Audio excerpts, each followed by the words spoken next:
Well, first video for 2024. Welcome back to Fucking About in the Shed with Matt. This one, we're going to have a look at the idea of a bottle cap table. If you like to have a beverage or two and you keep them, you can have a box of these. So then, like many others have done, you can put them into a tabletop. And that's all well and good, and there's a few different ways of doing it. I'm going to show you how I made mine. I've got a bit of a template here. Right, bit of a template. There's a fair bit of a template. And that's where I was sometime last year, looking at how am I going to do it my way. And kind of got stalled a little bit because I wasn't 100% certain or 100% taken by the idea that I had, and to be fair, I hadn't figured out how to actually do it. So let's go for a bit of a wander through how I actually did it. Right, so here we go. First thing is to get the tools outside so the mess is easier to manage. I'm going to clean the loose dirt and crap off of the board I've chosen. This is a bit of red cedar, which I've had for quite a while, waiting for a suitable project. In hindsight, perhaps not the best for this particular application as far as being easy to work with, but it is a visually beautiful board. I start by measuring up the portion of this board that I'm going to use, and then making sure that the top and bottom ends are parallel. This will obviously keep the board looking neat and tidy as I go through the process of making this thing.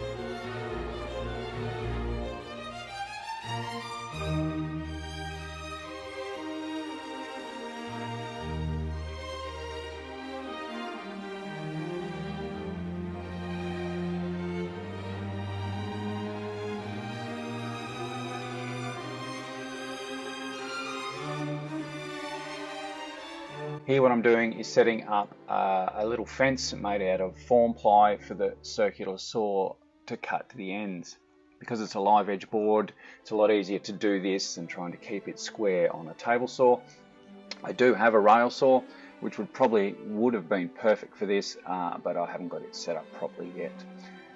The distance from the edge of the saw blade to the fence on this side of the base plate is 32 mil. So I measure that up and then get to cutting.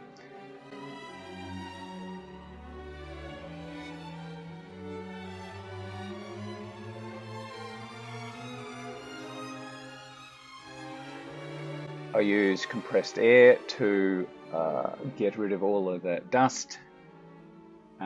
This is quite good for cleaning up on the go.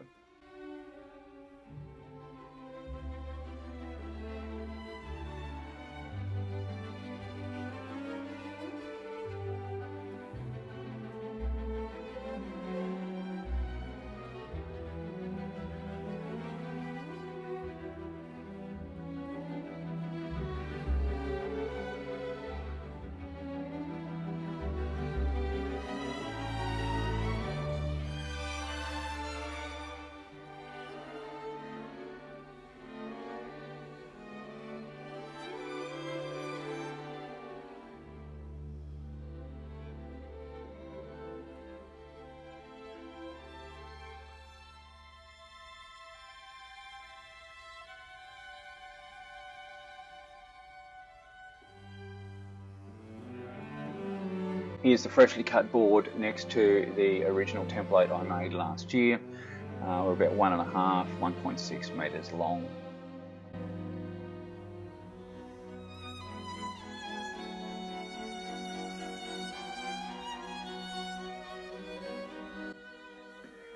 I'm using 80 grit to get a nice flat surface for the sticky tape I will use to allow me to pour some epoxy in this gap. But first I have to remove as much of the pithy soft stuff in this knot hole as possible. A slow set epoxy will soak into shit like this pretty well, but I think it's best to remove as much of it as possible just from a structural point of view.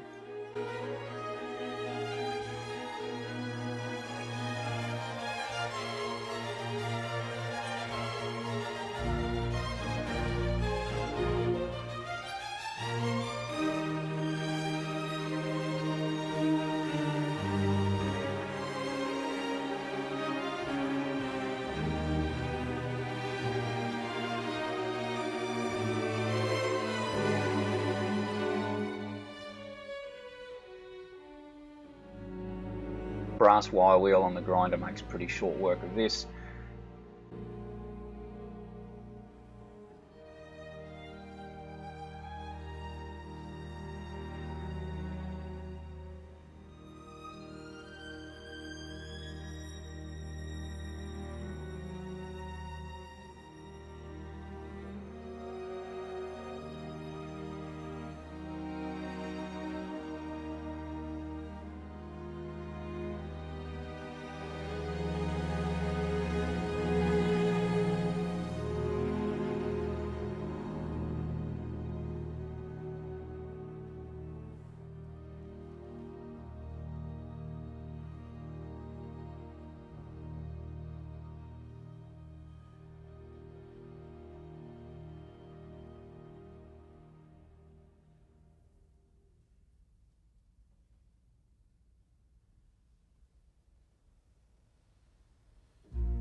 Then I flip it over and fuss about a bit just to make sure I'm happy with how things are.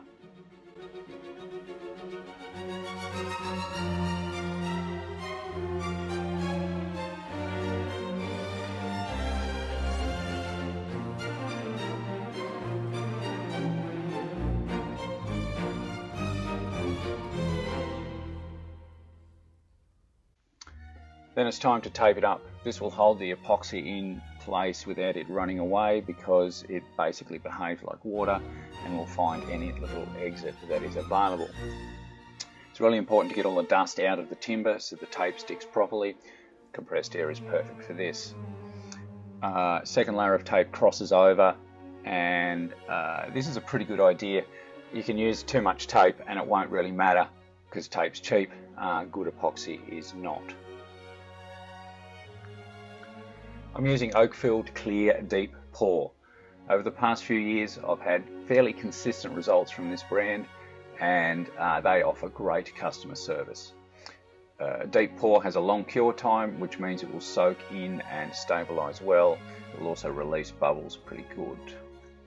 Timber that is dry and soft like this will expel air from itself and add more bubbles, so the longer the cure time, the better result you're going to get.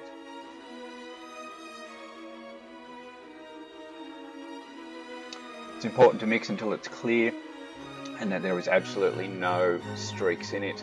Those little striations or streaks are unmixed components in the two parts, and as we scrape the sides we sort of make sure all of it mixes up properly, and then there'll be no soft spots in the epoxy once it is cured.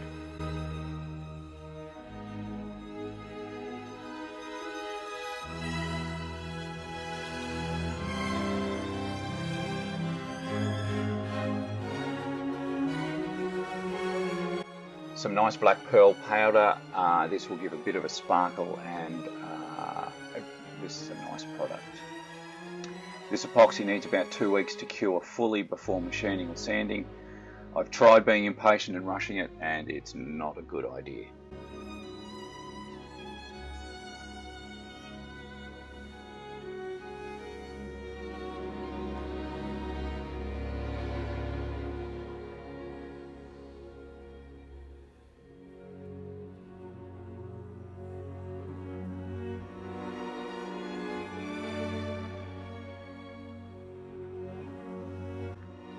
Once I've finished mixing and I'm happy, I pour a small portion of the epoxy in and wait for it to run into the cracks and soak a bit before I add the remainder.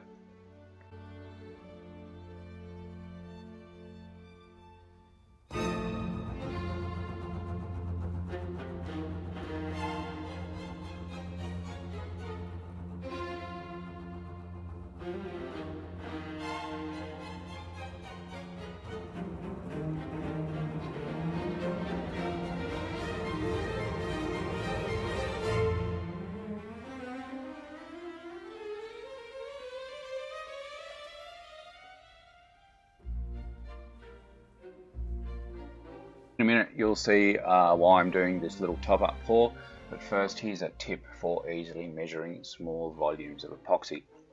My first cup is a template carefully marked with measured water, and then I use it to transfer across to a cup of the same size.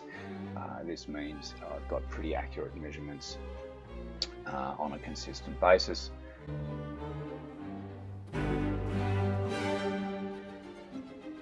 Give it a good mix, add some more powder, and we are good to go.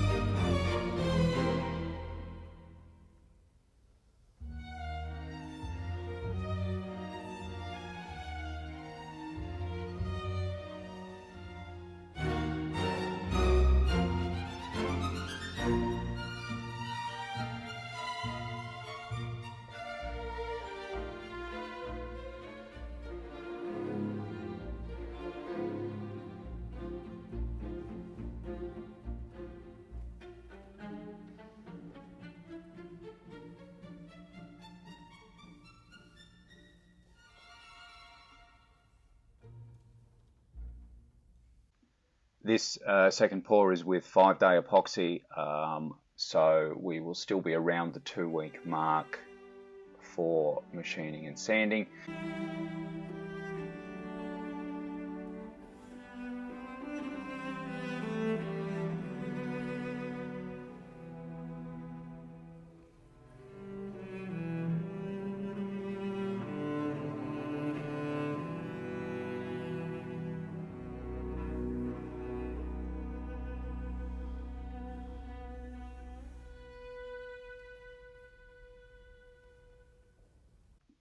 Peeling the tape off is usually pretty satisfying and makes for some lovely little noises.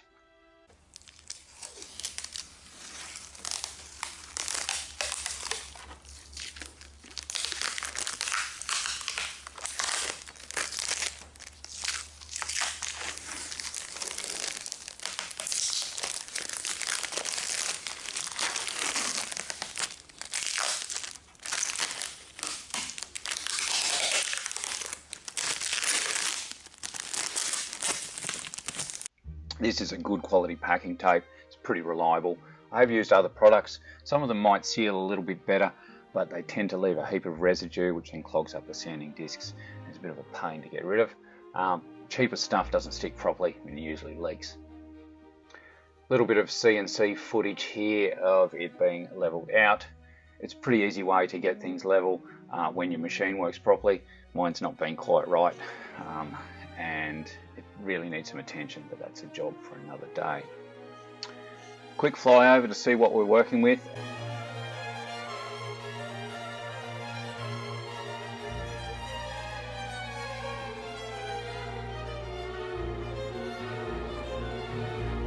And then into marking up for cutting of the cavity for the bottle tops. The space that I'm cutting out is about 1.2 long and about 35 centimeters wide. So it needs to be pretty close to the center of the board so everything looks nicely balanced.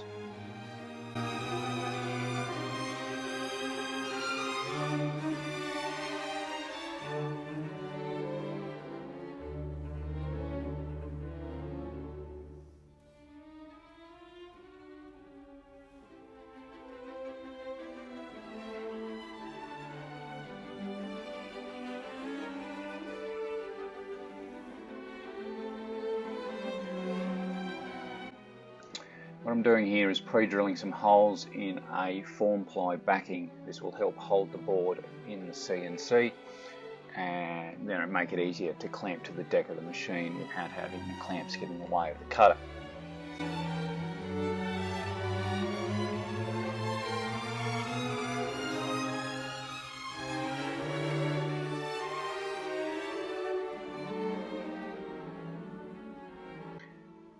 I've kept the holes close to the ends so that when I trim them off there's minimal loss.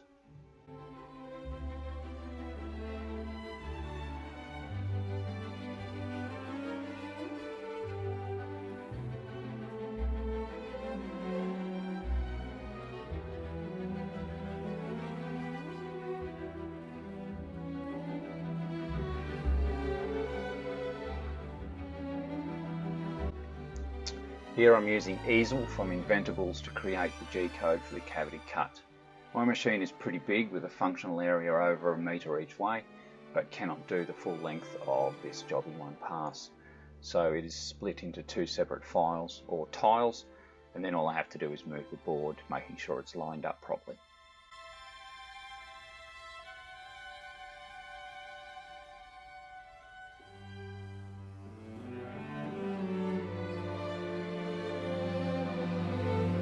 Swap the 65mm decking bit for a 25mm bit, and we're on our way.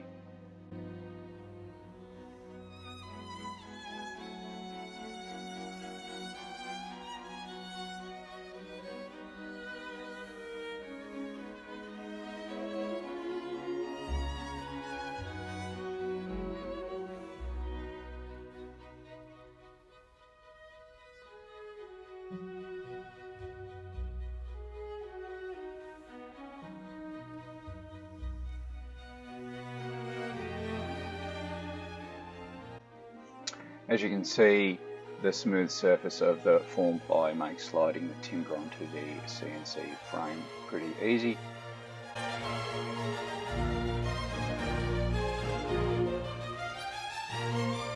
Here's a quick snapshot of the BuildBotics screen on my CNC driver. There's about 5 hours in total for the two cuts together.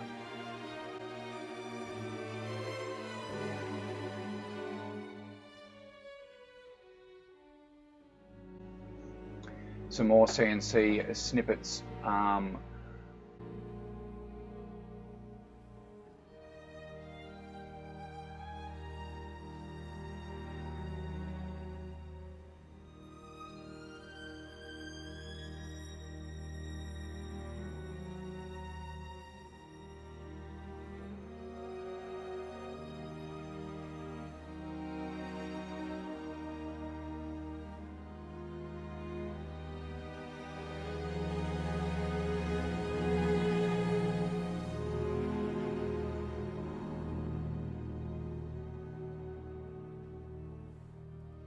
There's a bit of a gap in the file the G-code was developed from. I suspect this is because it was a mirror image that was flipped to get the symmetry correct.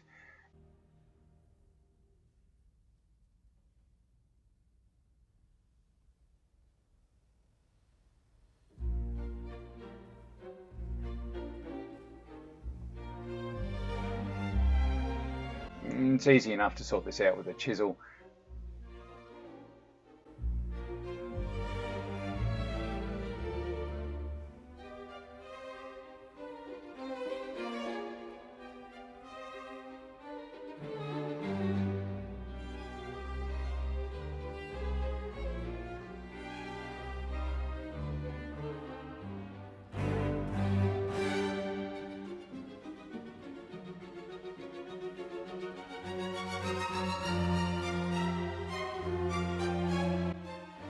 I'm using CA glue here to fill some knot holes and obviously some accelerator to speed up the curing process.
And then some more sanding to tidy up.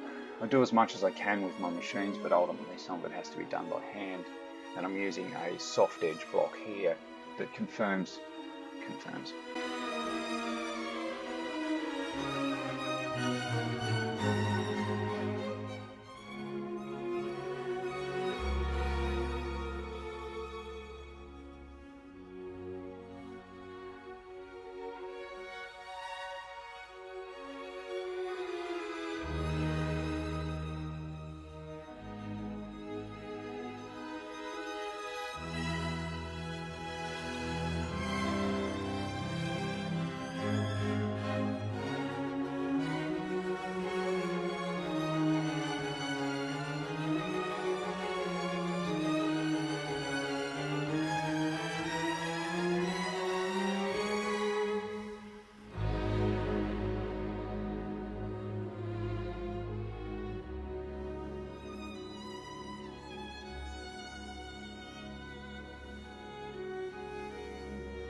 I'm using a soft edged block here that will conform to the curves nicely.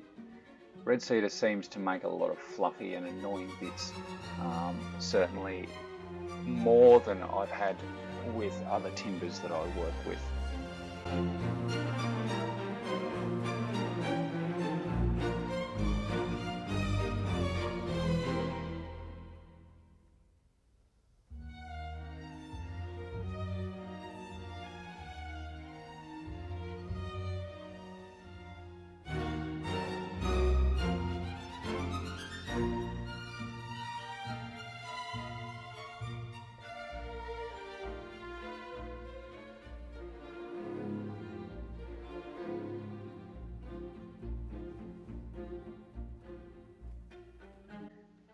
And now some footage of the top of my head and me testing the layout of the bottle caps. This took ages, but was made somewhat easier by having the original plan template from last year's mucking around.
I'm a big fan of blue painter's tape. It's such a versatile thing to have in your shed, and here I'm using it to give myself a removable surface to write on so I can note each of the colour and number values for the rows of caps.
Some basic math to figure out how much epoxy I need. In this case it's just a sealing coat, so I work on a 1mm depth.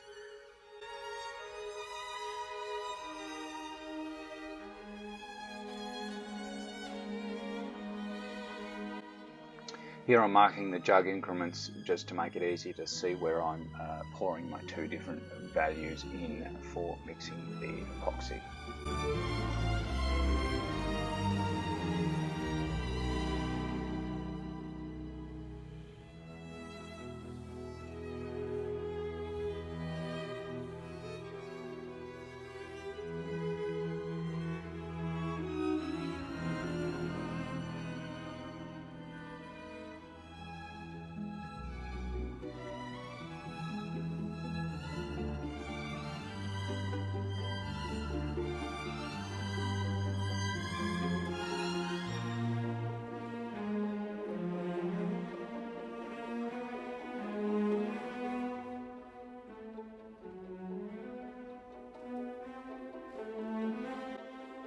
This pigment is just a rich black.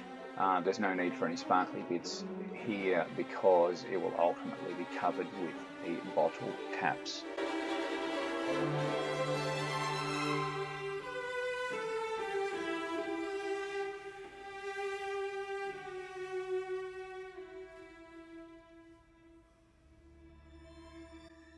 Quick little tip for cleaning the drippity drops off of your mixing paddle. I use my paddles multiple times and it can build up with epoxy pretty quick if you don't do this.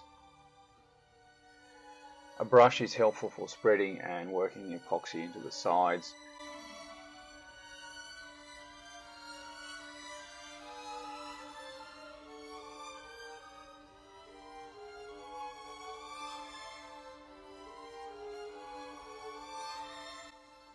This particular epoxy has a working time of about an hour. Can usually be machined and sanded fairly quickly, but I will usually wait to the following day for that.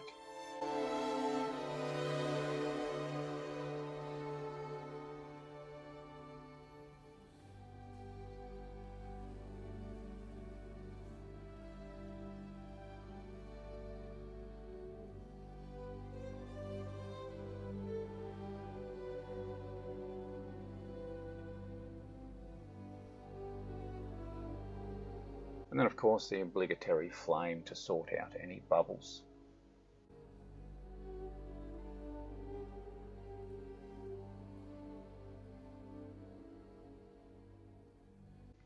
And the following day I'm sanding back for a second seal coat. You can see the bubbles from the knots and the other inclusions in the timber, and even after the second seal coat these holes presented some challenges as per my earlier comments around the red cedar not being the best for ease of use.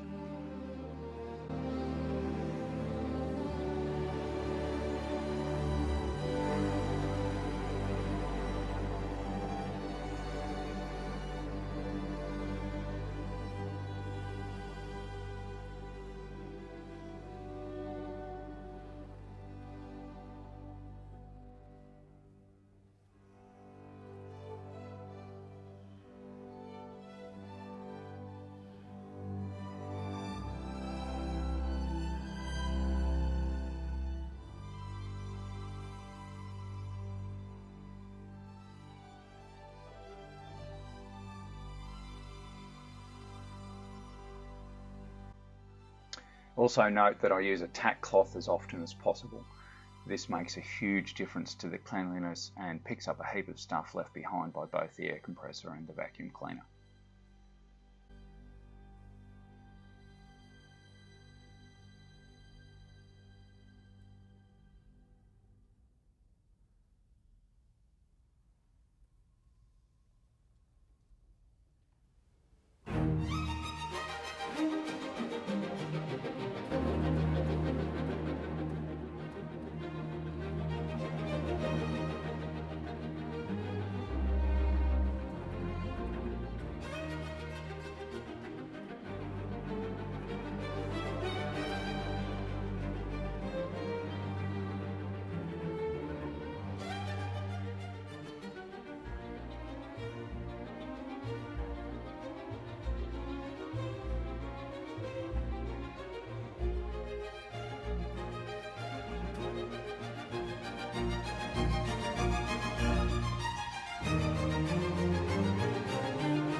For bonding of the caps into place, I'm using a clear mix of the same 1 hour epoxy.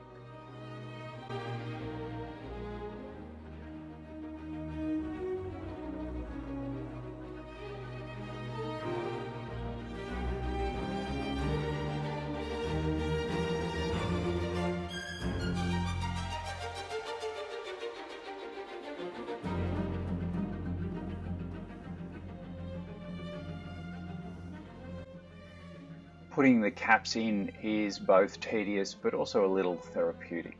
This particularly because I tried to keep the writing aligned in the same direction as much as possible. There's a couple that are not quite right, which is a bit frustrating given how much time I spent trying to sort that out. I'm wearing gloves because that keeps epoxy off the fingers.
The next day, depth or clearance check so I can calculate how much epoxy I need for my top coat layer.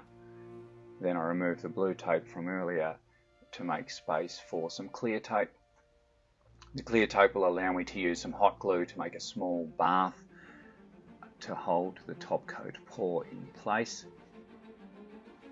Hot glue will stick pretty well to timber, so it's much easier to remove if it is on top of the tape, and there's also less risk of marking the timber when using a chisel to chip it off.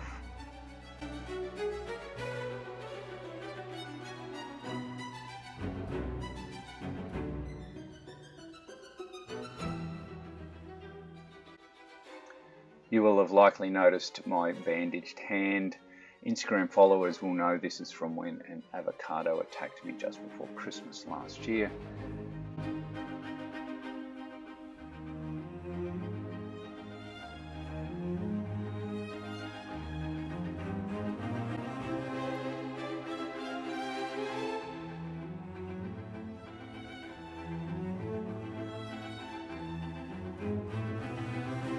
This part was shot after the incident, and the random hand gestures are from me explaining what I'm doing to my father.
I'm using oak-filled clear deep pour again for the top coat. This will give a few days of liquid state to make sure bubble release is as good as possible. And because the weather is reasonably warm when I did the pour, little to no chance of it getting hot and doing annoying stuff like cracking or shrinking. Bubble release is aided by warming part A of the epoxy a little bit, which improves the initial viscosity. I used the microwave trick with all of the brands of epoxy I've used and really only miss doing it when the volume of the pour is too big to fit inside the microwave.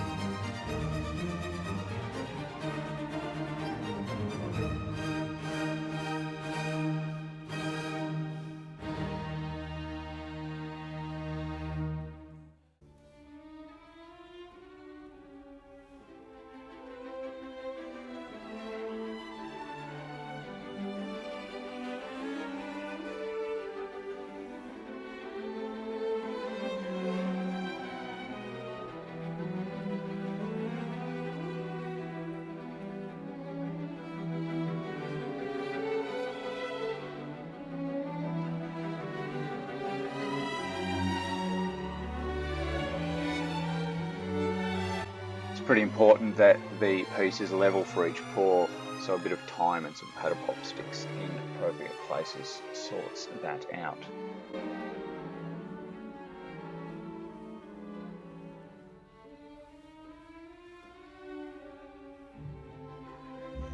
You only get one go at the actual pour, obviously, so I was really annoyed when I found that the video file from the pour itself was corrupted and I couldn't recover it.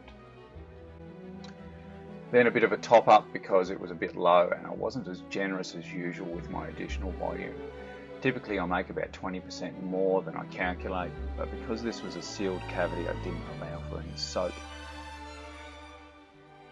It doesn't really matter as a small mix takes next to no time to sort out. Out with the blowtorch again to sort some bubbles, though there really weren't many this time. In fact, the only persistent ones were in the same spot that I've had trouble with for the whole project.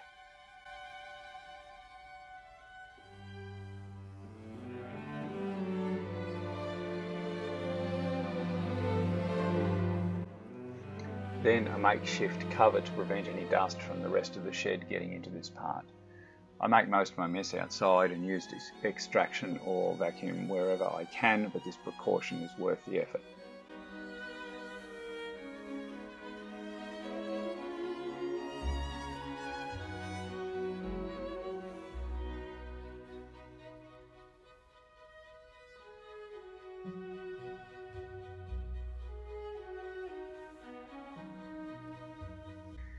And now you can see why I use the tape under the hot glue. It makes a huge difference to getting it all off without damaging the timber, and saves a heap of time as well.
Some touch-ups for the cracks and edges and bug pathways along the live edge. I've chosen Emerald City from Elechem. This is one of my favourite epoxy colours and is very popular with many of my clients. It also ties in nicely with the green of the Cooper's caps.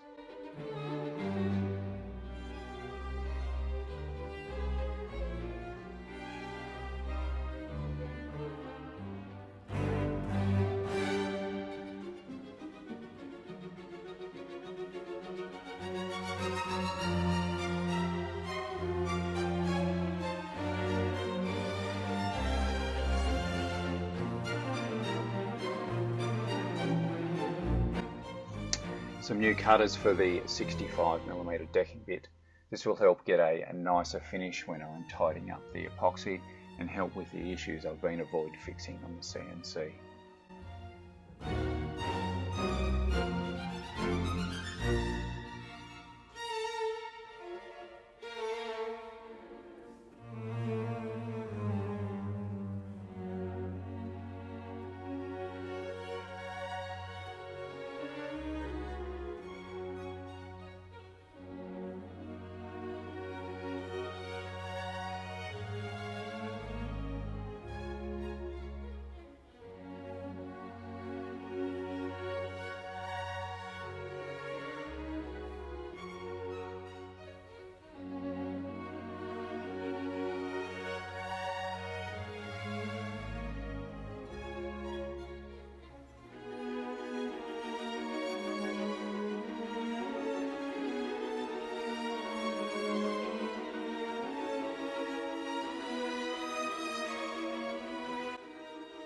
Little bit of CNC action here.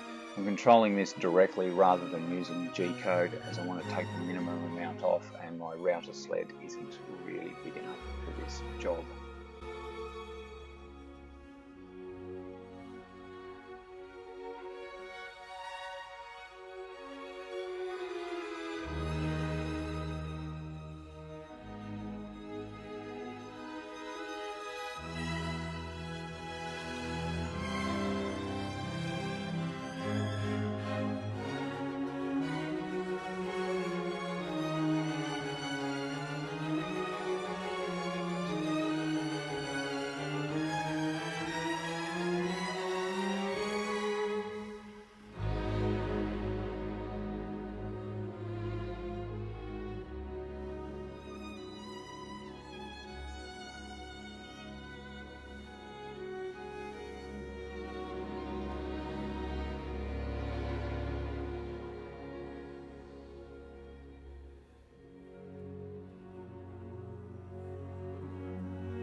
And some more sanding. If you're thinking of making something like this, sanding is going to be a big part of it, especially if you're after a great finish.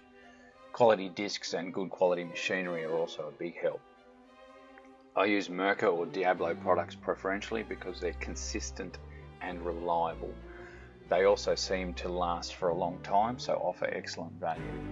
I found cheaper brands usually work out more expensive for how long they actually last.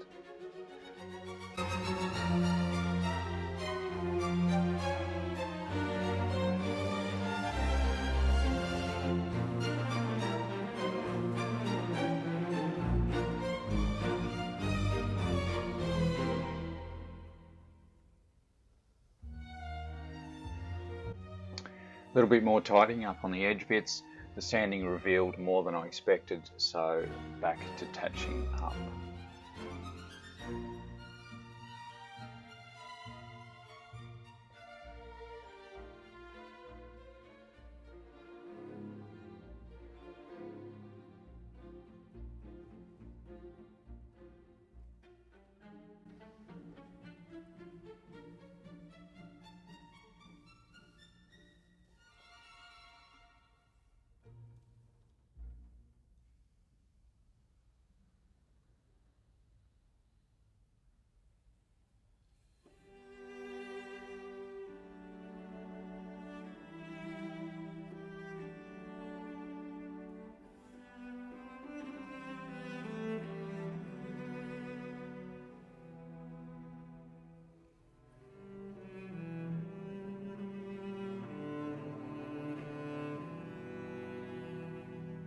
There was a bubble here somehow that I missed, or it got opened up when I was sanding.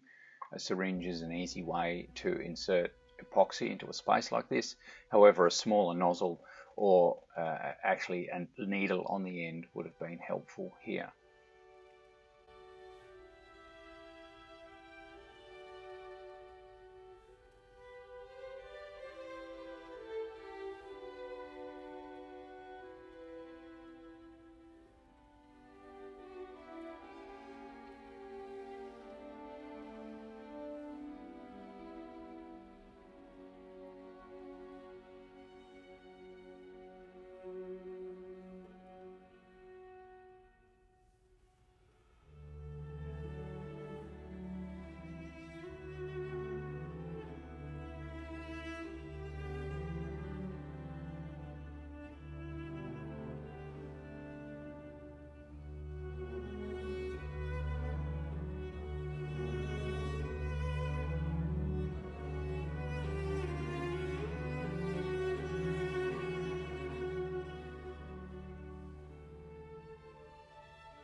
Wait a week or so for the epoxy to set and then sand back to 120.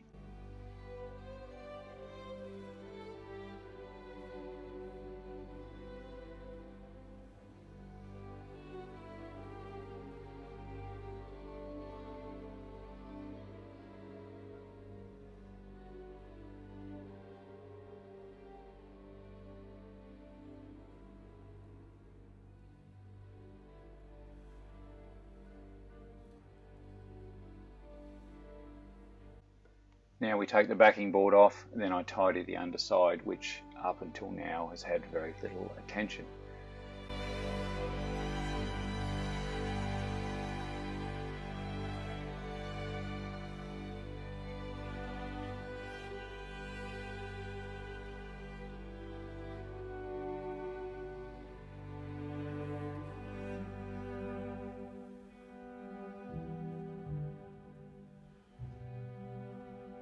Bit of a zoom in to the knot hole on the other side of the problematic section.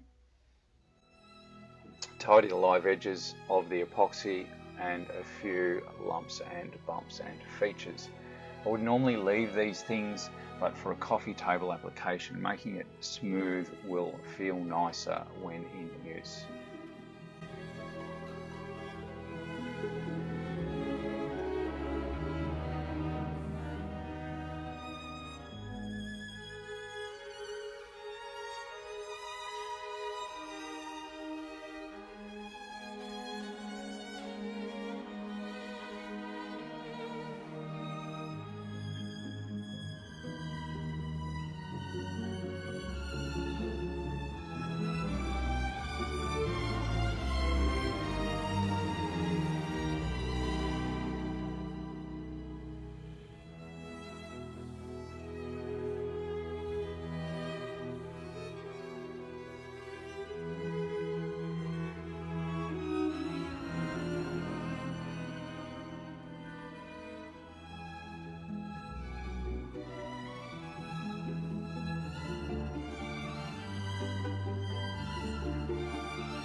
Some brown epoxy to fix the bug holes on this side as well as the knots and so on.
More sanding, followed by more sanding. It would probably have been a bit quicker to tidy the bottom with the CNC, but I feel like it probably would have taken a bit too much timber off, and I really like the thickness and weight as it is. The sanding allows me to control that a little bit better.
Here we are removing the screw holes from the backing board.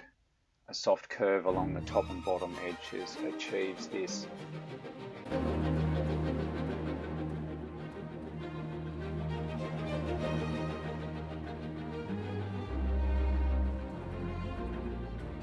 I'm using a Stanley circle marker with an extra long piece of dowel to get the desired radius.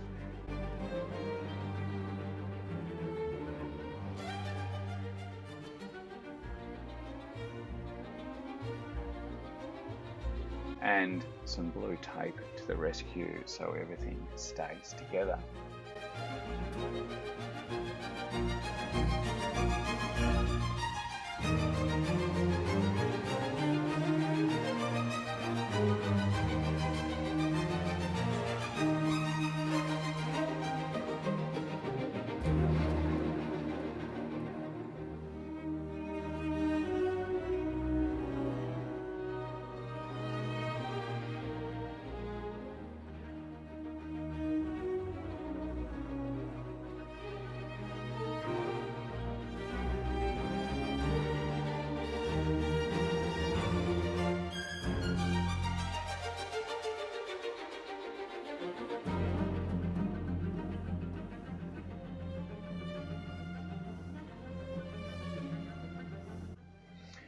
This is an upcut jigsaw blade, so the chips and tear out will be on the top side of the cut. I want to keep the square edges on the top side of the table, but having a basic pencil round on the bottom edge will again feel nice when picking it up if it serves as a table. That means the little chips and whatnot here won't matter. Had I wanted to prevent them, I could probably use some blue tape or something along those lines.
A little bit more CA glue to tidy some holes, and then some more sanding.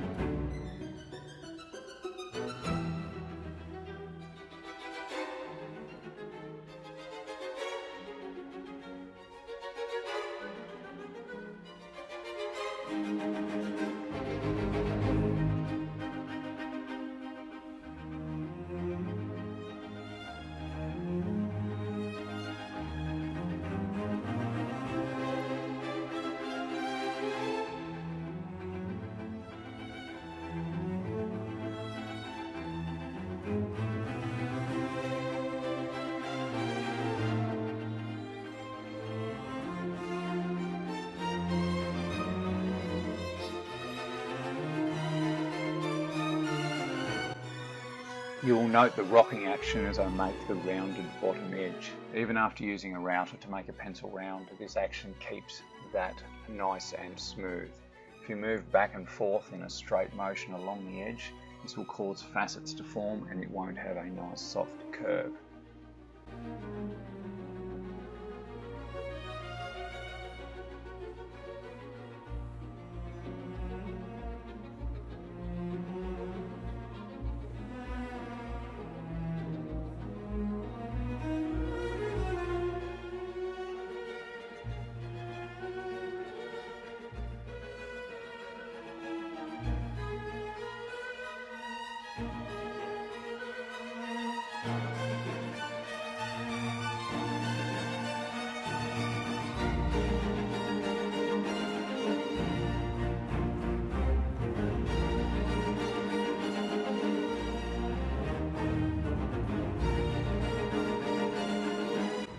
The underside is getting brush on polyurethane. It's tough and hard wearing, it still brings out the beauty of the timber and goes on thicker than a spray, so you only need a couple of coats to seal it up well.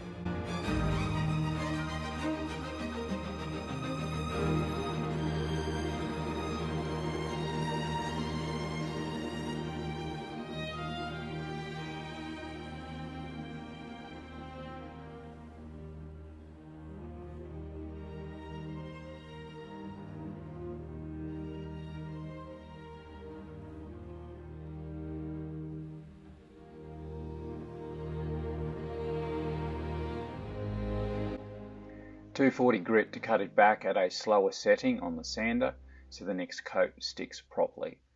Tack cloth in between sanding and each coat keeps everything neat and tidy.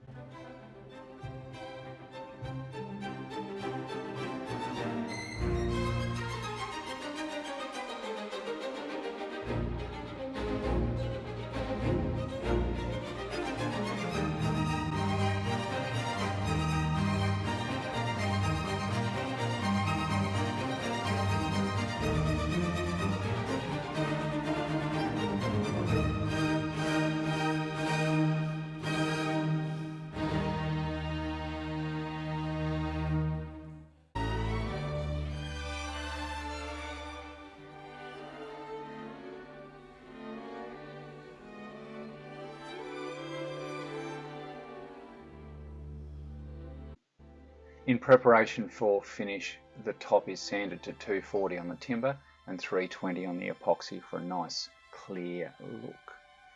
I'm using spray on poly for the top. It's easy to get a nice finish with spray and requires less sanding because you're not trying to remove brush marks.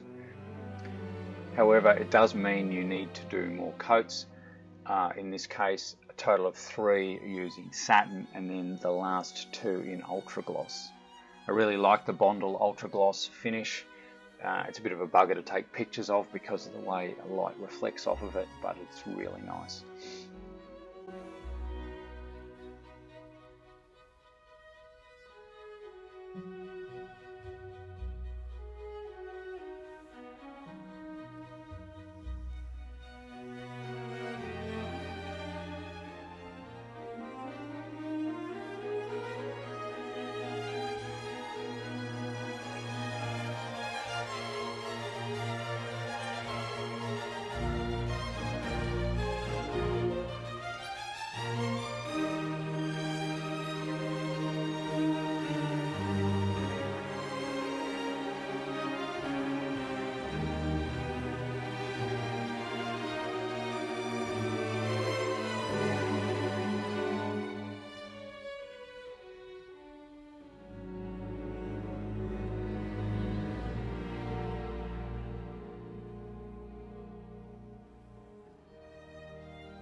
When I was doing this, I didn't have enough ultra gloss to do all 5 coats, so the satin was used to do the first 3.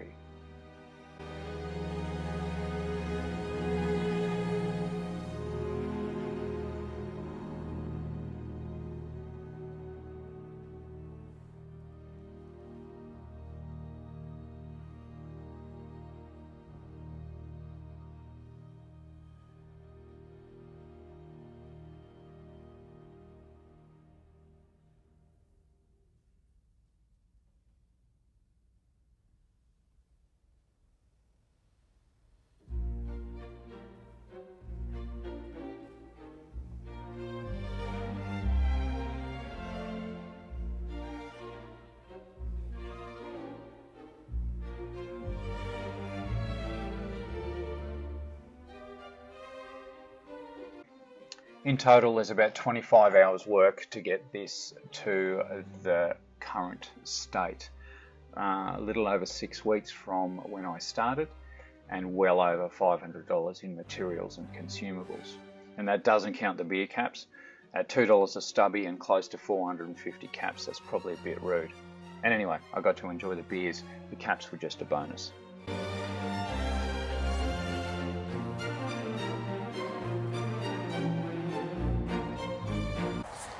Righto, there you have it, finished.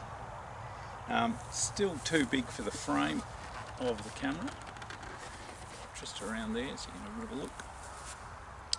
So that's got 5 coats of poly on it, on the front, with a can, as you would have seen.